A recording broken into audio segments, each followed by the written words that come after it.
Hi, this is Jillian from Barn Baron Goat Milk Soap. I am here with Cosmo. He is one of the twins that were born a couple of weeks ago. I think it's been a couple of weeks already.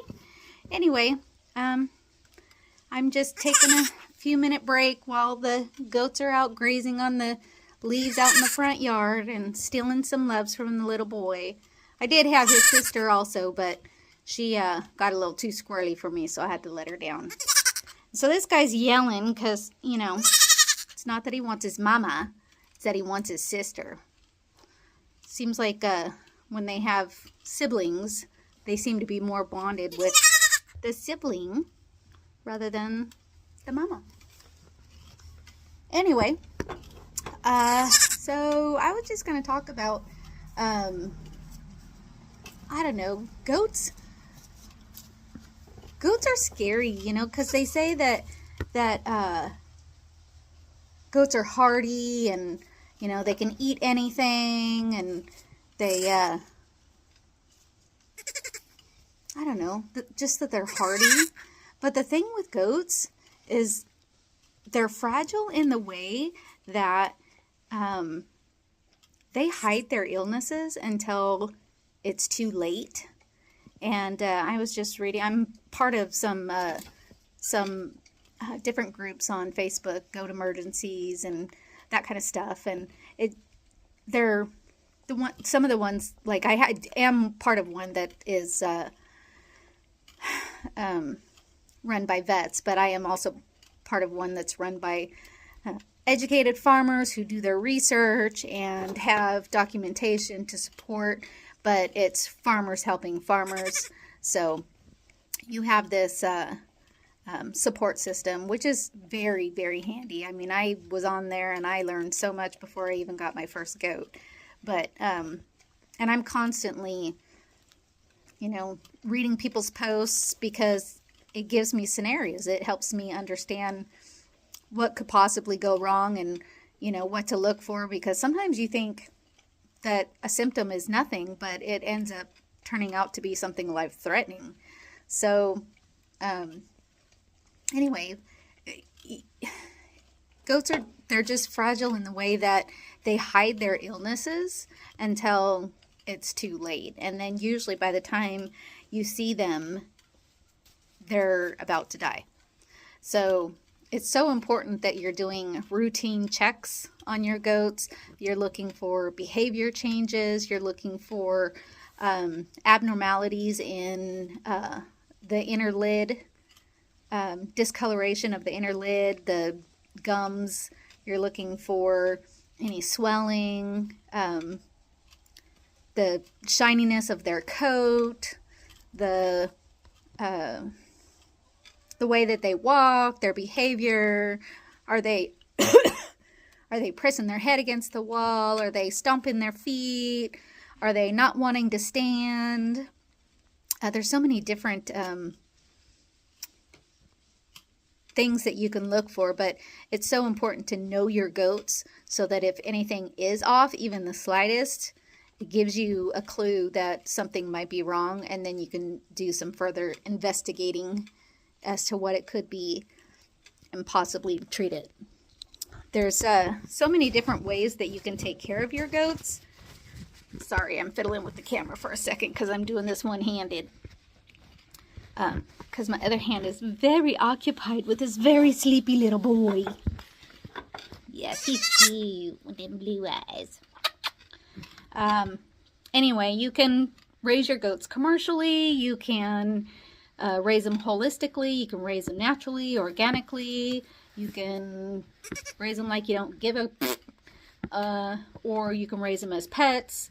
There's so many different ways that you can raise your goats, and there's not one way that is correct in the overall, because it's a matter of lifestyle and opinion and purpose and goals.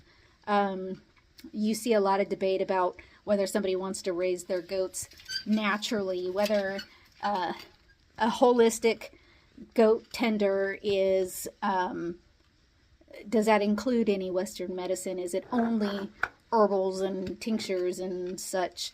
But, you know, here on the farm, we try and do kind of a combination. I am not going to let my goats suffer, but because they're so fragile in the respect that when something's wrong, I don't want to take the time to try something that is going to take a long time in order to achieve. Now, ultimately, the best way to be, to be holistic about it is to be preventative in issues. And so I'm learning a lot about using herbs as preventative measures for dewormers, for immunity boosters, for respiratory prevention, respiratory disorders. So that way I don't have to worry about waiting until the last minute if something goes wrong. But one of the things that I've been debating on is with this little boy.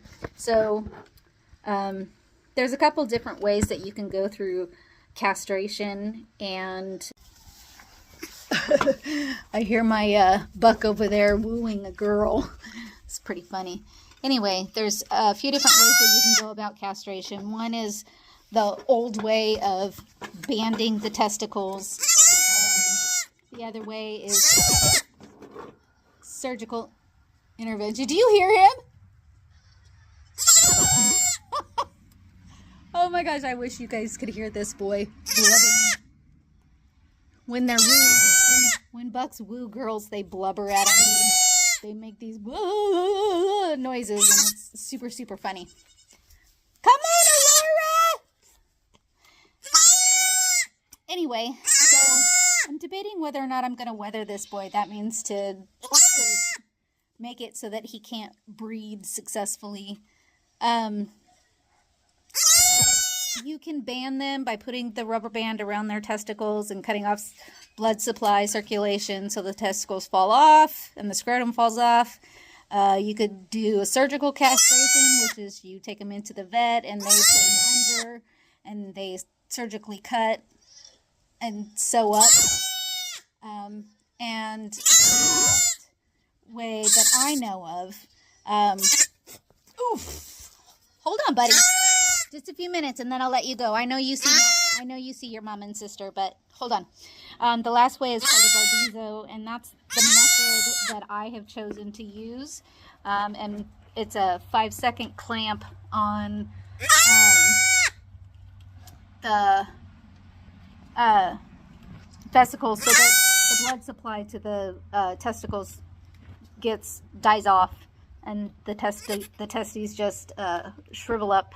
The scrotum sacs remains, but the testicles shrivel up and are non-functional. So, thing is I'm trying to decide: should I weather this boy, or should I keep him? He's such a handsome buck, but he's not proven yet. It's going to take him a couple years to prove. He can't breed with my herd because he's related to so many of them. And I don't want to do line breeding. And I don't know. I could keep him and keep him with my buck, Shady over there, so that they remain buddies and I can keep him on the farm. Or I can sell him. I'd love to sell him with his sister as a wether.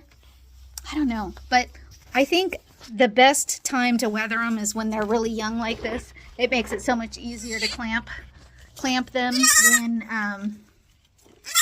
when they're tiny. So, I don't know. I have to decide. He's so cute. Anyway. Yes, he's so sweet. He's so sweet. All right. That's all. Just discussion.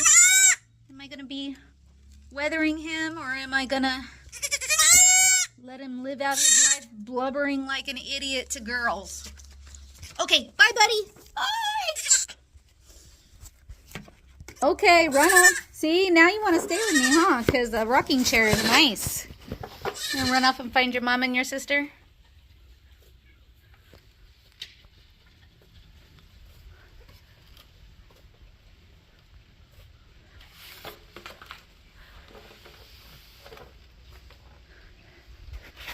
Hi, buddy.